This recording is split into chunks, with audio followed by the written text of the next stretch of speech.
Hello and welcome to StuffTV. I'm your host, Nick Huzar. I'm also the co-founder of OfferUp and started doing this podcast based on really my own curiosity about how do I impact the planet. And I found, searching and Googling the internet really hard. So I figured, why don't I just interview thought leaders to help take this complex problem and make it interesting, and so we could talk about it in a very simple way.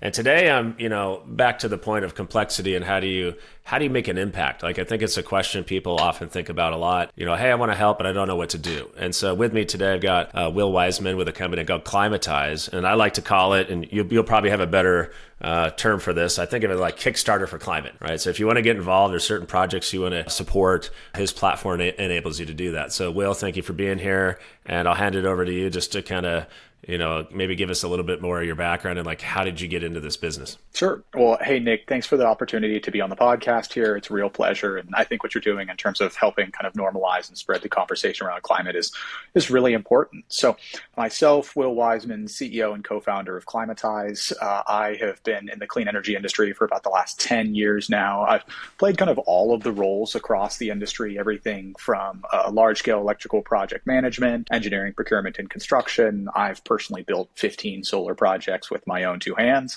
and then now really sitting in the finance seat. So kind of all the seats at the table. Also worked a little bit of energy markets internationally. I hold 2 master's degrees in the space, one in energy engineering, one in sustainable energy technologies, so kind of renewable energy engineering broadly, and published a joint thesis with my co-founder from the Royal Institute of Technology in Stockholm, which is where she and I really started working together. And so let's start with the high level of Climatize. It's an easy and transparent platform for investing directly in renewable energy projects. So cutting out all the noise, all the greenwashing, and enabling you to actually invest in clean energy projects in your community and around the country. And, we have really seen this kind of growing demand for really transparent ways for people to feel like they're playing a role in the energy transition. And the real kind of aha moment for us was after joining the global climate strikes back in 2019 in Barcelona, where there was 100,000 people protesting in the streets.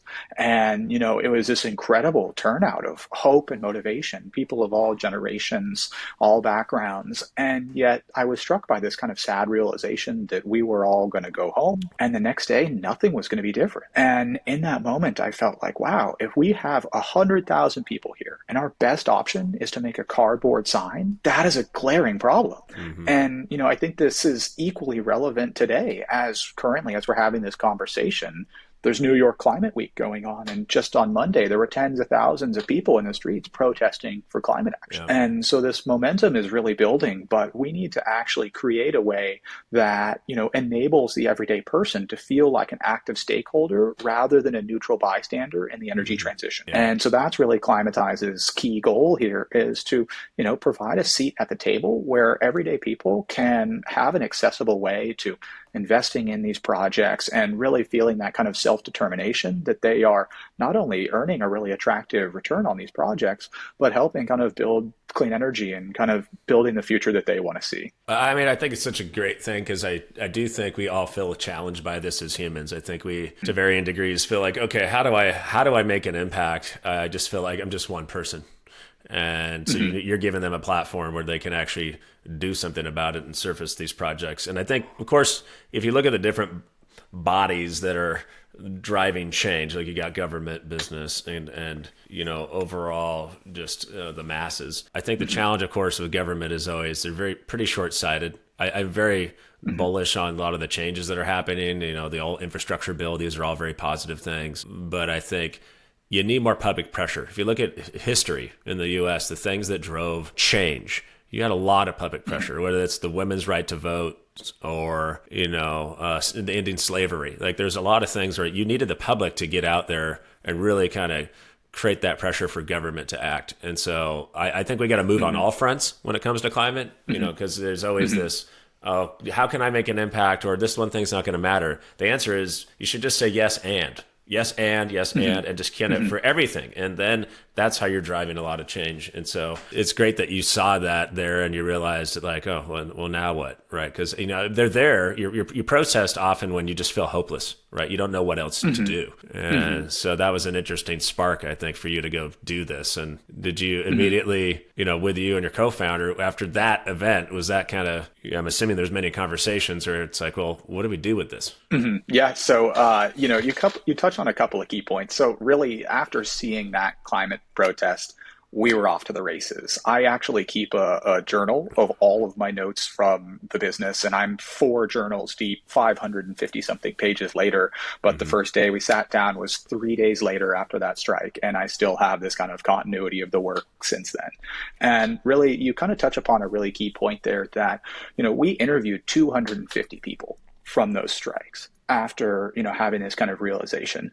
And from that, we've been able to pull this kind of core thesis that people feel like climate change is an urgent problem, but they feel powerless to do anything about it. Yeah. And that's because, to your point, it feels like this big kind of intangible, faraway problem, but really it is actually an everyday challenge that requires these kind of micro changes. And you bring up a really good point there that, you know, it can feel like one small change doesn't really add to, you know, the necessary kind of macro pivot that we need. But if I were to kind of put this in a different analogy, if I gave you $1, I don't think you would consider yourself rich. But if I kept putting down $1 every single day, eventually you would have enough worth sitting in front of you where you might actually go, okay, wow, that's actually a lot of money. Now I am actually rich, because wealth is simply just an accumulation of many single dollar. And so we actually, that was kind of part of this early ideation process of Climatize is, you know, in seeing that many people, we kind of ran a back of the napkin calculation and said, okay, well, you know, plenty of people have maybe $1 and change kicking around their drawers. You know, what would it be if we actually pooled that money together? And so we did that. We said, okay, from those 100,000 people in Barcelona that one day, if everybody pitched in $1, what would that be? It'd be $100,000. If you did it for a year, that'd be $36.5 million. And you could actually build a decent amount of solar projects with that. And then if you scaled that, there were hundreds of cities and 7.6 million people who showed up for those strikes. If those 7.6 million people each pitched in that dollar per day for a year, that would be over $2.75 billion per year. That's actually then a very meaningful pool of capital that you can actually build a lot of clean energy projects with. Yeah. And so it is tempting to pursue those big checks, you know, and frankly, they do move the needle very quickly. But the reality is that there is actually a very big pool of individuals that want to put their capital to this. And we have found that kind of still the overall climate education and conversation is developing. You know, the zeitgeist is shifting. That cultural movement is there. 5 years ago, if we had had this conversation and I told you, hey, every car commercial in the Super Bowl is going to be EVs, you would have thought I was crazy. But nowadays, that's pretty normalized. 1 million EVs, so by the way, 1 million EVs in the last 12 months. It took 10 years to create the first million. I think 2 years for the second million. And then the last year we had 1 million. So you look at that bell curve of EVs.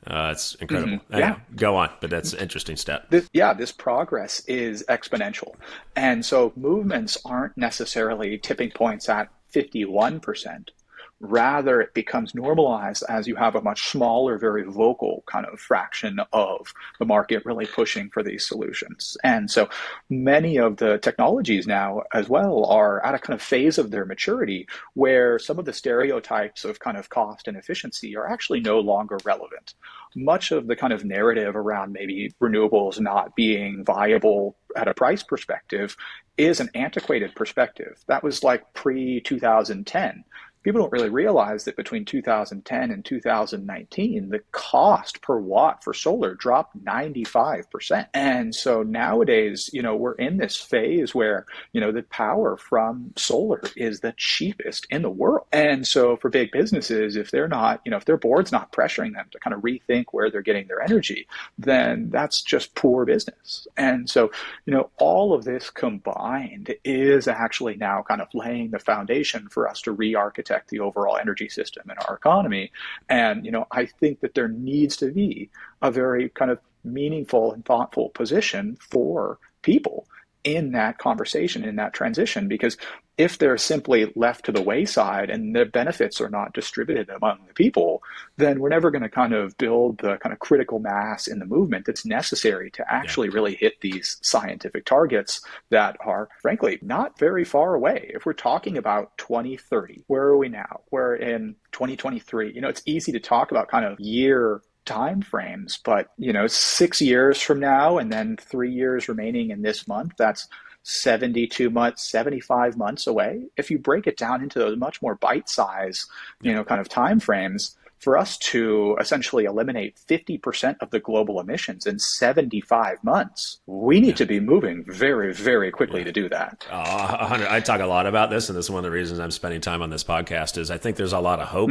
When you're forecasting that far out, it's like building up business models, right? If no investor believes in your 5-year model, because it's so far out. And that's a lot of my view on this when it comes to these targets that we have, is there's a lot of hope, but it's not rooted in reality. It's not like a bottoms up model where you're just extrapolating something out and going, oh, this is how we're going to get there. It's just these, I see a lot of companies saying, we're going to get to this point. I'm like, okay, what are the milestones you're doing? How are you actually going to go drive to that? And so I love the momentum around climate. I think it's so good. My point and why spending time on a podcast like this, talking to interesting folks like yourself, is just to make sure the masses are equipped to understand really what's happening and can have a more intelligent conversation and create more pressure to kind of get a more movement to help us to achieve that. Because if you think about the ramifications of the industrial age since the 1950s, that's 70 plus years of, a wonderful booming economic time that was amazing. But it also is the reason we're in I think a big reason we're in the position that we're in when it comes to climate. So back to your point, you take 75 years, and I think would you say 75 months? Okay, how are we going to do that? That's kind of just nuts to think about on that level. And like I said, I think it's going to take everybody doing it to really make a change. And I'm bullish. I hope we look back in, 10, 15 years, and you look back, just like the Industrial Revolution. I hope this is like the climate revolution, where people just say, fine, we're finally making change because it just makes sense. Because one of the quotes I often say is, you cannot have infinite resources on a finite planet. It's not going to work. Like, it's just, we've doubled the population since I've been alive, but our Earth hasn't doubled, right? And you think about land use and all that stuff, and you can't do this again. Like, you can't go to 16 billion people and say, oh, we're going to farm the same. Like, the resources will be gone. And I think sometimes that's missed with people that they don't believe that there's a problem. And often I'd say, well, then you're not looking out the window. I don't know what to tell you. But like, it doesn't make any sense to me how people can kind of deny how severe this has become. And back to the point, if you look at kind of the curve of CO2 emissions, it's vertical. Like, everything we've done so far has made zero dent in it so far. So we need to be doing many more things, I think. Yeah. You bring up a really great point. And you know what? It's to your point as well about the yes and, where it is a multifaceted approach where, we have kind of buckets of emissions around the world. There are, there's transportation, there's the electricity system, there's the industrial kind of economy, there's commercial and residential, really homes, and then there's agriculture. And each one of those sectors each has a kind of carbon footprint, and some of them will be kind of shifting in their proportion. So for example, the electricity sector, we're actively trying to decarbonize that through Climatize's actions and renewable energy in particular. But again, that only makes up about 25% of total emissions. And as we go to decarbonize then the transportation sector, that proportion will shift as transportation represents less of a footprint. Electricity will have to expand in its overall kind of energy contribution to our overall energy system. And so long as we are, adding more renewable energy to that, that's great. But we run the risk that, hey, if electricity demand, grows so rapidly that we can't keep up with, grid stability and resilience on the renewable side, then we may end up building more fossil fuels, which, have a 40 to 60 year life cycle and can become stranded assets if we plan poorly on that front. So it has to be a very well coordinated and orchestrated kind of transition. And, networks like OfferUp actually play a very meaningful role in helping kind of create that more circular economy, providing second life to goods. If you think about, I've used OfferUp to sell like an old snowboard helmet. That snowboard helmet has an embedded carbon footprint, not only from the manufacturing of the plastics that went into it, the transportation of getting it to that place. There is an embedded carbon footprint in everything in the world around us. And, that kind of overall awareness is still growing. And so products that may not immediately shout climate, OfferUp very much falls in that bucket in playing a role. And I would love to know if you all had ever thought about kind of quantifying how much carbon emissions, your business has helped avoid. Yeah. I mean, so you're bringing up the point of like, I think of circularity a lot. So like when the idea of OfferUp first started, I was pitching how it's good for the planet. That was like my first, but I realized that was a great byproduct, not a good way to really fundraise when you're talking about, a capitalist mindset. So I eventually put that like in the appendix, like, hey, this stuff matters, but it's not the first thing you say. And so if you think about, the aha moment I had in starting this company was the amount of value that was growing in urban areas. So if you look at, the last, especially since the 70s, everyone's been moving towards these urban areas. And so if you look at population growth, that's where all the value is sitting. So it's sitting in our homes, it's sitting in our retail stores, sitting in storage units. Like I was looking at this problem. This is like before there was an Android phone. And I kept thinking, like, why is value continuing to accumulate? Our homes are getting bigger. We're having less kids. 10% of the U.S. population rent storage units. 25% of U.S. households with a 2-car garage can't park in their garage. You can wrap a 7x7 square around every man, woman, and child in this country of storage space. That's how much storage space we have in the U.S. Wow. So you look at all this, and you think about, like, we literally have huge retailers that have billions of dollars of unused stuff just sitting in warehouses all around the country. And so you think about this and you go, okay, where is all this stuff going? Where does all the Amazon stuff go? Right. And so a lot of, I think, what helps us to really drive change is local. It is circularity. What about our waste stream? Think about the amount of value that's just getting thrown in the trash every day. And to us, back to the point of, oh, it's no big deal, whatever. But if you could tap into that, like if you could partner with some, waste management and these, Republic services, and they can start to isolate a lot of that value and maybe do more local manufacturing. Like I think the challenge is historically has always been, how do you do it economically? But I think there's so many things that are changing, whether it's, I've done an episode on AI, robots, for example. So if you're able to isolate things in a more efficient way, then now the cost comes down, or back to solar, all these things. So I think there's a lot of things that are changing that all of us should just think, like, is it time to kind of rethink these processes? One, because we want to do it as a planet, but also it's got to be good for business. I'm not delusional that, people are going to do it. If it doesn't save them time or at least is cost neutral, then I just don't think people are going to do it. Even though there's a climate issue, I think people say, well, how do we, spend the dollars on this? So, but I will go to my grave. I think that, I care a lot about sustainability. I definitely will go to my grave feeling like I've offset my CO2 footprint because of OfferUp's existence, like 100%. Things get used and used. My kids have had 3 or 4 bikes each, and they're all from OfferUp. And then guess what? We sell them again on OfferUp. So these bikes are going like multiple iterations of new life versus ending up in a landfill or the trash. And so I think when we can be more thoughtful on that, I just feel like it's a really good thing. But it is a big challenge. It is a big challenge to figure out, how do you unlock a lot of that value? And I always go back to friction. And so we wouldn't be here if it wasn't for the smartphone. Like the smartphone really enabled us to reimagine kind of how you could buy and sell things. So on that point, so that's actually something. So I had a chance to meet the CEO of Impossible Foods, and he talked about how we have fundamentally, like across history, we've redesigned core technologies. So think communication, from like the messenger pigeon to the smartphone, with transportation, from the horse and carriage to now a Tesla. With meat and food, the cow that we were raising 100 years ago is still pretty much the cow that we're raising today. And so they're rethinking and trying to re-engineer food from that kind of technology perspective to help it be, better for you, better for the planet, less resource intensive in total. Same thing to your point about kind of then recycling capital, for us, we think of it in a very similar way. So I've used a platform called Kiva for many years.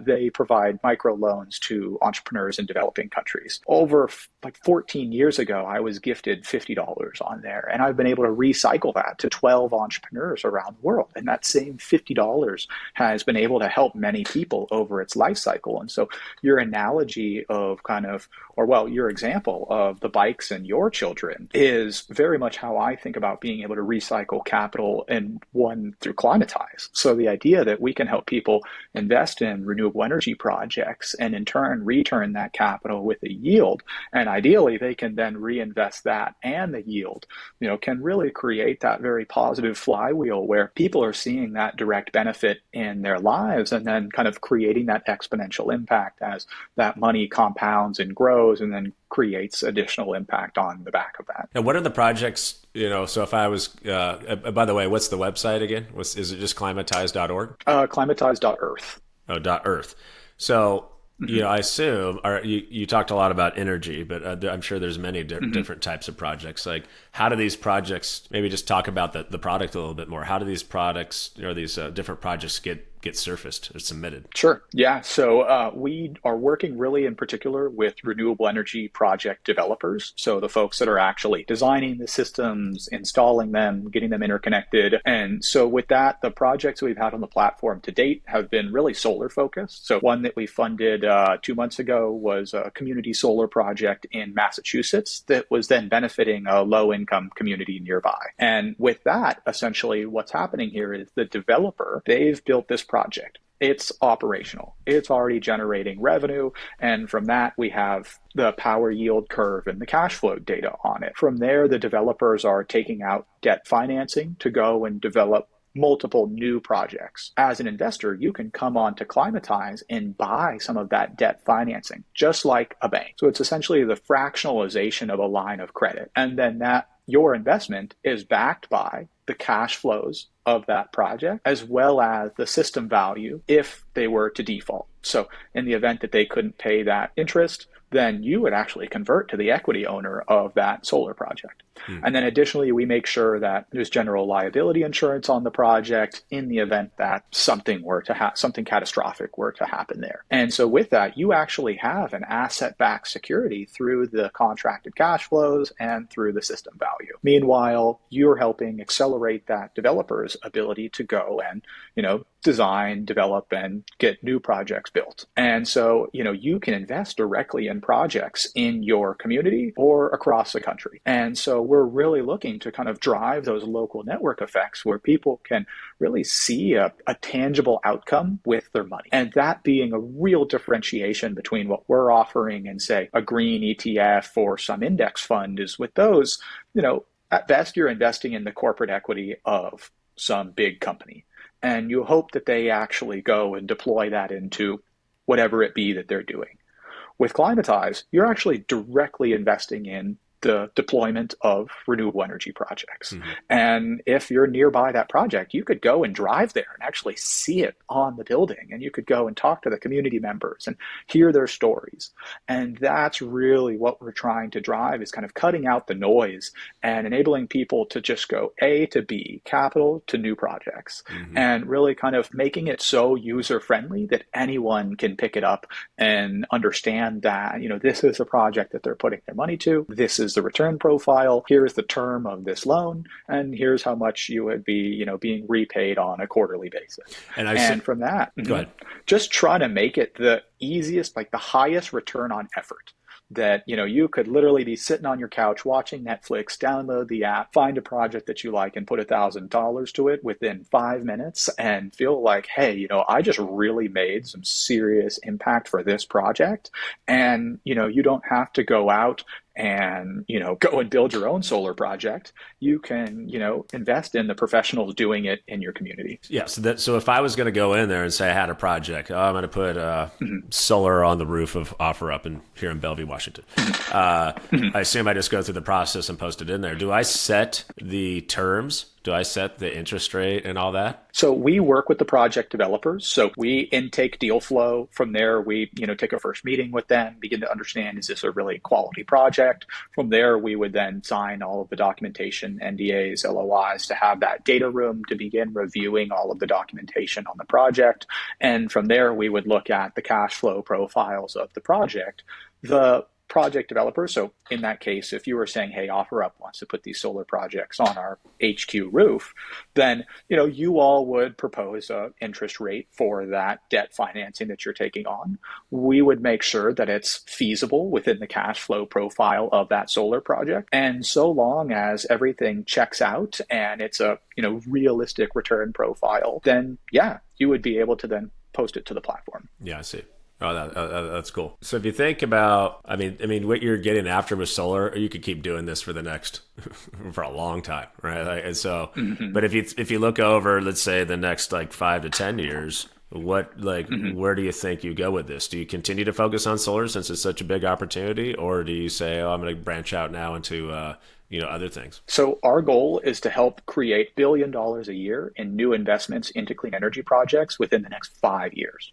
So our focus is in particular solar to start with. We found that these small distributed energy projects really struggle to attract debt financing. The big institutional banks, they want to go invest in the $100 million utility scale project out in the desert, and they really don't get out of bed for anything. There are some that kind of play in the middle market, but frankly, it's very underfunded. And so through that, we've been able to partner with the Department of Energy to try and create these scalable and replicable financing process for these smaller assets. And we think community solar is a really good target for what we're going. Now, in the future, we have looked at expanding out into EV charging infrastructure and energy efficiency projects as well. As we see probably additional competition coming into the space, market saturation, et cetera, we can shift into horizontal asset classes where there is additional customer interest. Batteries as well.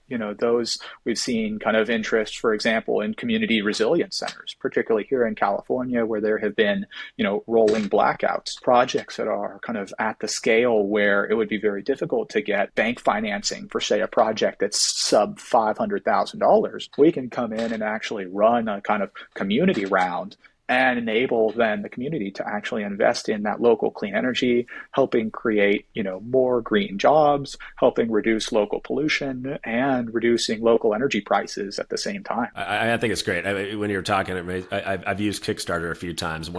I was one of the first owners of the One Will. The One Wheel. You can read that. No, what is that? Oh, the One Wheel. The One Wheel. Uh-huh. Yeah. So now they're everywhere. But I remember when I got that thing, I was probably one of the first 1,000 people to get one. And so, of course, you're buying a V1 product. My buddy got one and got kicked off it, right? It's it's got all the kinks on it. But a project like that was so capital intensive, and hardware is a rough thing, that thing would not exist if it wasn't for a platform like Kickstarter. So it's kind of like what you're talking about, this gap in the market. And now you look out there, and One Wheel is just a massive company. They've done so many versions of this thing, but I don't think they would have existed under a typical investor profile. You needed a platform like Kickstarter and people like me to say, I'm going to throw down $1,000 on this thing, or there was more than that, I think, when I bought it. It's one of the coolest things I ever bought. I love that thing, but I happened to find it on there. I said, I got to get one of these. And I think it's great that you're filling this void in the market, and I totally get it. You got to find little things that banks won't pay attention to. It just seems like you could keep doing this for a while in the world of solar, because there's so much, I think, opportunity out there, and we need to find more ways to harness the sun and get demand off our grid. Because what happens and fast forward this, I do believe the EV evolution is going to happen. I believe that in the next 20 plus years, the majority of cars are going to all be EVs. Well, if we're all just charging off the grid, that's going to be a huge challenge. And so we need other ways to capture that. And I think, solar's one, batteries for sure. If we can, leverage that, maybe we pull in, energy during the day and store it in batteries overnight, and then, disperse it that way. But I think that all those things are up in the air. And I think it's good overall. I mean, the challenge, of course, with, I think, solar and batteries is there is an initial negative, I would say a big impact on natural resources. If you think about an EV battery, the average EV battery is about 10 1,000 iPhones. So think about all the stuff that goes Wow. into one of those. And so you need to, in order to really have a negative impact on carbon, you need to have that for a long time. Like, it's not for free. And I think a lot of people, on the consumer side tend to think of, oh, I just bought an EV. It's better than my gas powered vehicle. Well, that's, if you take into account the sunk cost of the EV, or the battery, then it's going to take you a while before you get that return. But I'm still very bullish on getting rid of just combustion engines. I just think we can evolve it in just more efficient, simpler ways with battery technology. Yeah, definitely. And, there's lots of innovation happening in the space. You could look at other storage vectors, for example. There's compressed air, there's hydrogen, we have new, there's iron air batteries from Form Energy, for example, that are just other battery chemistries that are much, better suited for long duration. And so it's about picking the right tools out of your tool chest, rather than just defaulting to lithium ion for, every solution for battery storage, for example. And one other thing that I've read a decent amount into that space is, if you look at kind of the overall kind of resource intake of a internal combustion engine, with that, you have to, find the fossil fuel, refine it, get it to the final place of usage, and then into your tank. And ultimately, you then vaporize that value kind of. With an EV battery, yes, it takes a lot of natural resources to go and essentially originate those resources, refine them, get them to the battery. And the thing that's often kind of lost in that conversation is that, there is the potential for second life on those batteries, to refurbish them, to, again, create that circular economy around the usage and reusage of batteries. And so just because those resources are extracted today doesn't mean that in 10 years from now, they couldn't be replenished, refurbished, and kind of, upgraded to fit the next life cycle of whatever that battery need is. And those companies are still really in their early phases because, you mentioned it, there haven't been enough EVs on the road to really create a business model that's sustainable for second life batteries. And so, everything kind of comes in these step functions where, one piece has to fall in place for the second company to then be viable on the back of that. And so I very much expect there to be, a new winner in, say, for example, solar panel refurbishing. How is it that you take those panels and ultimately reclaim that silica and, the phosphorus and boron that's been used to dope those panels? There will be ways to, get secondary value from those panels. Same thing with batteries. And so, it just takes time. Those innovations have to, mature and move from the lab to kind of early commercialization and then scale. Yep, 100%. Well, it's just like back to OfferUp. Like, we would not exist without the smartphone. And in the early days, the first 2 years, not a lot of people used us. Not a lot of people wanted to fund us because we were so early. And luckily, we were persistent long enough, and then smartphone adoption really took off, and now we all have them. But I think that's kind of the evolution of a lot of these things. I know we kind of were over on time. Anything else you want to get into? Yeah, so I'm really curious because of, you kind of mentioned that those early days of OfferUp, and it's something that we both see in Climatize and you all experience as well, is really network effects. And, network effect businesses are notoriously hard to start and scale, but, kind of one of the key differentiators is that viral acquisition component. And I think we have similar principles between Climatize and OfferUp, where there is a local element to it. If you have my example, a snowboard helmet for sale in the Bay Area, it's not really very good to somebody who's in New York City. And so there's that kind of local network density element to it. Same with, Uber. If you call an Uber in San Francisco, but the car is in New York, it doesn't do you any good. And so I'm curious about how you all thought about that and kind of developed that network density. And you said early on, it was slow, and as it began to kind of see those network effects develop, what was that kind of shift for you? And how did you see that experience develop through OfferUp? And what strategies did you all implement to achieve that kind of viral growth and local network density? Yeah, it's a good question. I think, when you're building a marketplace, you have to understand what are the metrics that really matter. And I always obsessed, I think as a team, we obsessed and we measured everything. And one of the most important metrics was liquidity, or like sell through. Like, if you posted your helmet and no one engaged on it, then what good is the marketplace? So when you have a cold start problem, that's really hard. And so what we did is we just kept constraining the problem. So we had a bunch of other competitors that raised way more money than we did at the time, but they were not obsessing over the metric. So you look at the app, I'm like, it's okay. I think we can make it better. But they would launch and like, hey, we're nationwide. Use our local marketplace in New York and Seattle and everything. So they get the one install in Seattle, the next install is in New York. Well, who cares? We didn't do that. And so I remember the team freaking out, like, how are we going to compete with these companies that are raising millions of dollars? I said, ignore them. They're going to go out of business.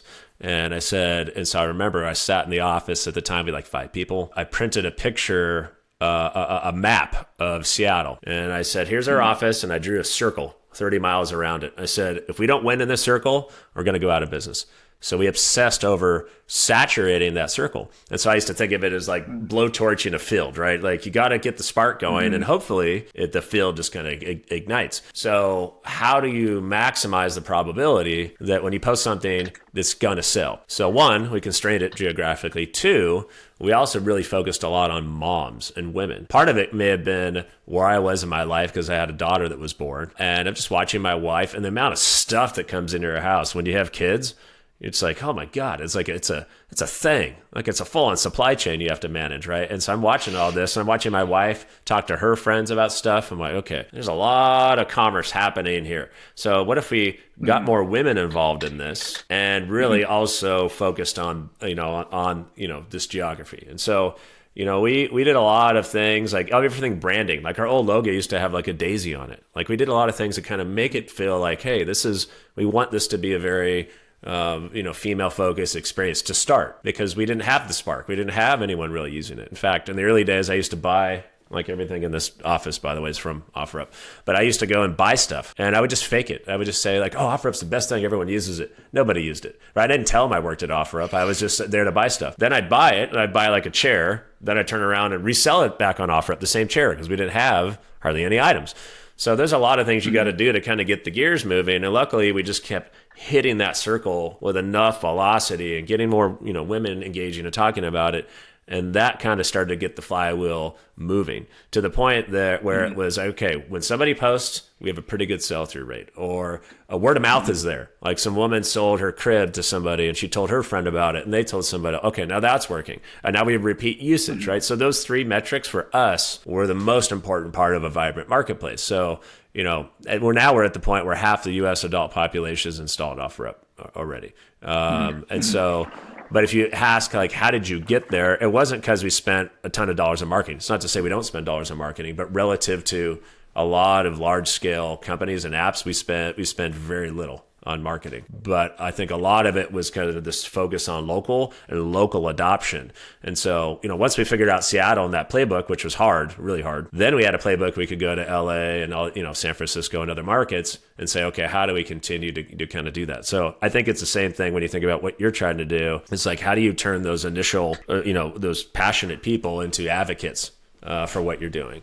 And so, but I think it's hard. I think a lot of companies just can't get through that. They can't get across that chasm and it just doesn't work. They can't scale. And so luckily we were persistent and kind of figured that part out. And that started to really unlock local markets. And as a result, we were able to compete with an entrenched, player, i.e. Craigslist, who had been around for decades. It said, people are like, you're going to disrupt this company? And we're like, yeah, I think because of mobile phones, we can. I think we can evolve in a very different way. We can look at the problem space differently. We can put trust into this. And so I think it's, as you're going out, doing what you're doing at Climatize, I think it's just, continuing to engage with those folks and ask a lot. Like I used to ping people all the time in the app and say, hey, I actually work at OfferUp. Can we talk for a while? And so I just obsessed over, the first few thousand people and just try to talk as many as I can to go, okay, what do you like?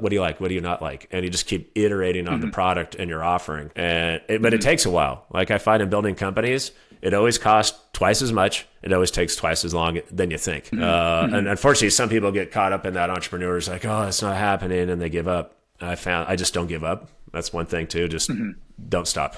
Yeah, I think you have a really insightful. I love your kind of analogy, or your story of just really putting that geographic focus on Seattle and just really hammering on that, because then once you have that blueprint to kind of rinse and repeat, you can go to a new geography and say, okay, here are our key stakeholders. Here are the groups that we go and engage with. Like this is our repeatable playbook, and that is, I think, a really great insight in terms of kind of winning those local markets, because we've thought about with something like Climatize, climate change that it's a nationwide, it's a global problem.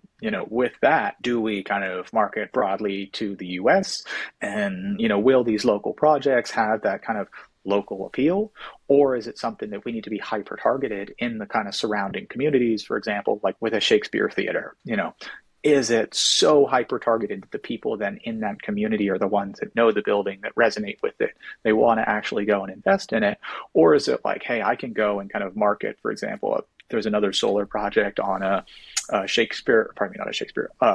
on a synagogue. Is that something that then has that kind of broader denominational appeal to the whole Jewish community? In which case, then, we can kind of maybe do more targeted outreach to that demographic specifically. Trying to find that kind of perfect balance is that iterative process. And, I think is one of the challenges of kind of breaking that cold start problem early on. Yeah.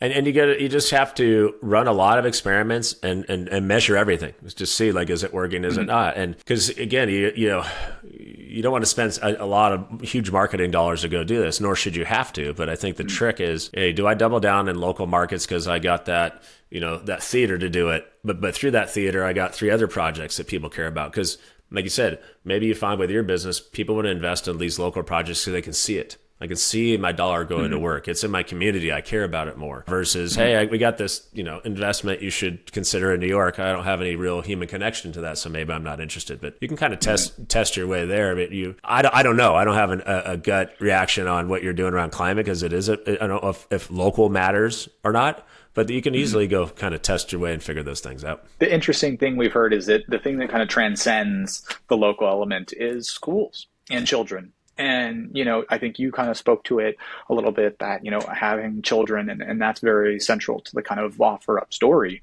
We've often heard the same thing in customer interviews, that having young children is a kind of fundamental life shift where people begin thinking about their responsibility to the next generation and the legacy that they want to pass on. And so, people want to invest in that local Shakespeare theater, but when it's like, hey, I can invest in a solar project for a school, that's when the kind of geographic necessity went out the window, and people were like, that's something that we think aligns just across the board. Well, I know we're way over time, but really enjoyed the conversation. Will Wisman with Climatize. If you're curious and you want to get involved and support some of these efforts, you can go to climatize.earth. You got a really nice and easy to use app. But thanks again, Will, for being here and just kind of sharing your story. I think it's a great company. Thanks a lot, Nick. I appreciate the opportunity.